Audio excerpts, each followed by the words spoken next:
Nanti tahunnya mau maju gimana? Ada kosong nanti. Ada kosong. Oh, orang paling depan kira-kira ya? Biasa, ada pengawal. Udah, wartawan udah motret.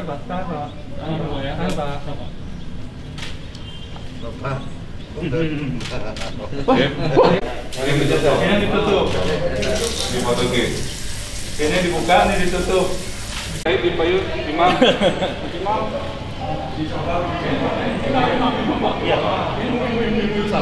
Nanti yang batas hati bisa dilihat juga, Pak. Gunting ya? Itu. Disobek. Oh, disobek. Tolong. Iya. Siap.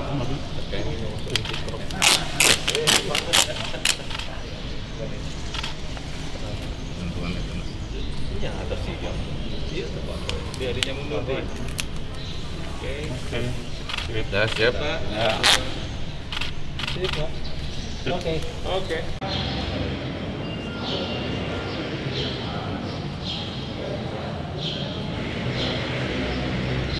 Ya, rekan-rekan media, yang pertama saya bersama Ketua Majelis Ulama Indonesia Jawa Barat, Pak Kiai Haji Rahmat Shafii, Pak Umbara selaku Bupati, dan DKM dari Masjid Al-Irsyad Kota Baru Parahyangan. Hari ini mengecek persiapan simulasi peribadahan umat Islam di masjid di saat AKB, adaptasi kebiasaan baru. Nah, hasil evaluasinya yang dibolehkan memulai AKB ada 60% daerah atau 15 daerah, dan yang masih harus melanjutkan PSBB skala parsial atau proporsional itu ada 12 daerah atau 40%. Jadi masjid-masjid pun sama ya, yang sepenuhnya diizinkan untuk beradaptasi ada di 60% masjid yang ada di Jawa Barat.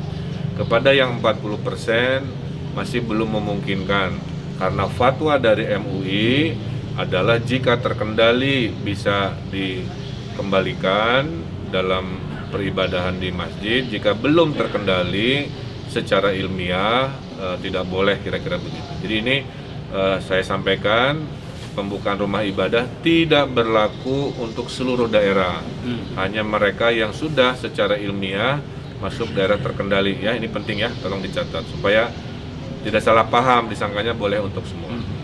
Yang kedua, dalam proses AKB ini yang dimulai adalah rumah ibadah dulu, karena kerinduan spiritualitas menjadi utama, Jabar juara lahir batin. Maka di tanggal 1 yang didahulukan adalah rumah-rumah ibadah, ada masjid, gereja, kelenteng, dan lain-lain. Tahap kedua AKB ini adalah ekonomi. Ekonominya juga dibagi 2 tahap.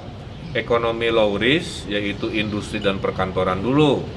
Setelah 1 minggu ekonomi low risk ini aman, tidak ada anomali, masuklah tahap berikut ekonomi, yaitu yang high risk, yaitu retail, restoran, mall yang berganti-ganti pengunjungnya, itu kan resikonya. Nah, itu di minggu berikutnya.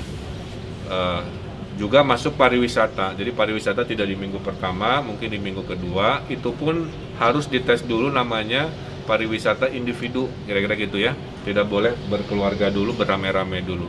Kalau lancar baru pelan-pelan. Itulah yang dimaksud AKB di Jawa Barat harus bertahap. Sambil bertahap kita tetap waspada. Yang zona kuning lanjut PSBB, yang AKB nanti ada cek sampling. Nanti bubar sholat Jumat ada mobil ngecek rapid test. Apakah ada yang reaktif? Nah, kalau reaktif mohon maaf, berarti ada prosedur pengetatan lagi. Mudah-mudahan tidak reaktif kan begitu, sehingga berikutnya dan sholat Jumat minggu depannya boleh diizinkan. Itu doa saya. Kenapa religius ibadah didahulukan? Karena Pemprov Jawa Barat taat pada fatwa ulama, ya. Ulama mengatakan kalau sudah betul tolong sampaikan secepatnya. Kalau belum juga sampaikan, maka kita menyampaikan apa adanya. Apakah akan berhasil? Wallahu alam. Kalau masyarakatnya disiplin, insya Allah kita akan terbiasa dengan kebiasaan baru. Tapi kalau nggak disiplin, nanti buka tutup masjidnya, itu yang kita tidak inginkan. Kira-kira gitu secara umum ya. Nah, sekarang masjid warga yang datang harus cuci tangan dulu. Ini sudah disediakan di depan. Setelah cuci tangan, prosedur kedua ngantri menuju wudhu. Nah, wudhunya juga ngantri, ada jarak. Kalau di masjid ini dikasih tanda telapak kaki lah ya. Setelah wudhu, tempat wudhunya juga kerannya nggak dibuka semua, diselang-seling. Keran nomor 1 buka, nomor 2 tutup, nomor 3 buka, nomor 4 tutup, dan seterusnya. Sehingga wudhu pun jaga jarak, kan biasanya kan nempel ya. Setelah itu, masuk ke dalam masjid, ada disinfektan, ya itu opsional, silahkan untuk memastikan yang nempel di sini juga tersterilisasi. Masuk ke dalam, siap sholat, para jamaah harap melihat ke bawah. Kalau tandanya silang, itu spot yang tidak boleh dipakai untuk sholat. Ya, maaf. Tadi sebelum masuk ke masjid ada cek suhu dan disinfektan. Ya, kalau 37,5, mohon maaf, petugas harus tegas. Berarti beliau-beliau yang 37,5 derajat ke atas tidak masuk kategori wajib mungkin ya, karena nanti jadi sumber penyakit kan begitu. Jadi nanti mungkin ada perdebatan, ini tolong agak tegas ya. Nanti setelah masuk ke dalam, yang silang tidak, yang tanda boleh itu bentuknya strip kira-kira begitu. Maka sholatnya boleh berjarak. Nah, fatwa sementara dari MUI tidak ada aplusan dalam sholat Jumat.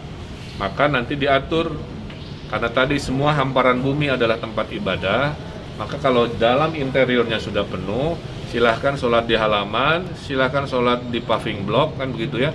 Kalau ini mah luas sampai ke jalan silahkan. Dan direkomendasi tadi membawa sajadah sendiri, ya, dan itu dibawa pulang. Nanti pulangnya pun tunggu pengumuman, jangan biasanya pulang Jumatan kan gitu ya. Nah itu duduk dulu, nanti ada MC yang mengatur. Barisan belakang dulu, nanti dilihat, dihitung pelan-pelan. Jadi kesabaran diuji. Datangnya banyak prosedur, pulangnya juga antriannya besar.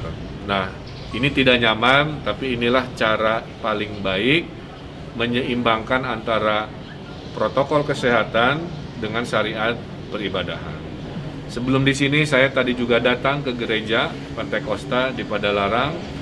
Kalau posisi orang Kristen duduk dalam beribadahnya juga duduknya yang biasanya tadi 1 kursi 3, dikasih jarak menjadi 1 kursi hanya 2, dikasih silang juga sama. Kemudian yang sepuh-sepuh sebenarnya tidak direkomendasi ke masjid dulu, karena potensi paling besar kena COVID adalah usia lansia. Ya. Jadi ini juga sebuah pilihan rekomendasi. Kalau tetap kekeh nggak ada masalah, tapi lebih baik mengikuti protokol kesehatan. Ya, jadi anak-anak kecil, mohon maaf, lansia-lansia tidak direkomendasi dulu di tahap 1 untuk ikut peribadatan di rumah ibadah, mau masjid mau gereja. Karena yang paling rawan adalah lansia dan yang paling rawan juga adalah usia anak-anak. Jangan sampai nanti kita. Inilah protokol kesehatan ibadah yang akan dimulai lusa di tanggal 1. Saya titip ke Pak Kiai, ada 2 hari, Sabtu Minggu, dengan Dewan Masjid Indonesia, menyampaikan apa yang saya terangkan ini sebagai kejelasan ini. Ya. Jadi tidak untuk semua masjid. Dan kita rekomendasi masjid besar jangan dulu, maka Masjid Agung Jawa Barat belum, Pusdai belum. Kita tahap 1 adalah masjid-masjid wilayah lingkungan. Ya. Jadi hanya untuk orang-orang yang tinggal di situ, bukan untuk para musafir, ya. Karena para musafir tidak tahu traveling historinya, takut kita izinkan. Jadi kira-kira itulah protokol. Mudah-mudahan bisa dipahami. Ya tadi saya ingin betul menegaskan, lupa betul. Jadi khusus untuk Jumatan tidak ada sip-sipan. Biar panjang sampai alun-alun dari sini itu saja. Jadi artinya jaga jalan itu. Tapi kalau jamaah biasa bisa sip-sipan. Itu dah. Jadi itu walaupun itu ada pendapat ini mengundang rakyat banyak WA kepada saya bahwa ini ya saya akan tegaskan seperti tadi sudah tegaskan oleh Pak Gubernur, tidak ada sip-sipan. Ya sip ada nanti di pabrik. Security bisa. Pengawasan di lapangan seperti untuk suksesnya new normal di Ya, Jawa Barat. karena Jawa Barat dijadikan percontohan oleh Bapak Presiden, kan 4 provinsi ya, Sumatera Barat, DKI, Gorontalo, dan Jawa Barat.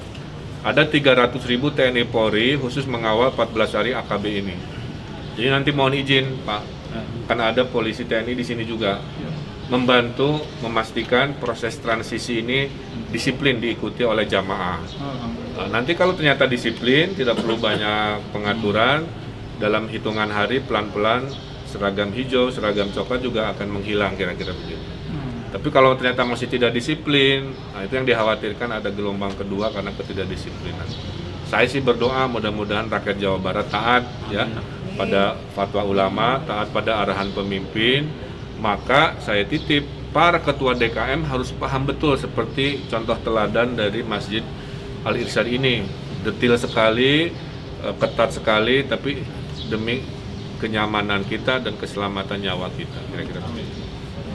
Cukup ya? Pak Gubernur, untuk keputusan ini sudah ada surat edaran dari Menteri Agama juga? Ya, surat Menteri Agama juga sudah satu frekuensi dengan apa yang kita lakukan. Bedanya untuk itu level keputusannya tidak perlu di bupati, tapi di level camat. Kalau saya kira kita ikuti aja. Jadi nanti kalau ada apa-apa, ini ada apa gitu, jangan langsung ke Pak Bupati ya, tanya ke camat dulu, karena camat yang bertanggung jawab nanti menjelaskan seperti yang Pak Gubernur jelaskan. Kalau sekolah mah belum boleh ya? Sekolah mah belum boleh, nanti ada ada preskon sendiri.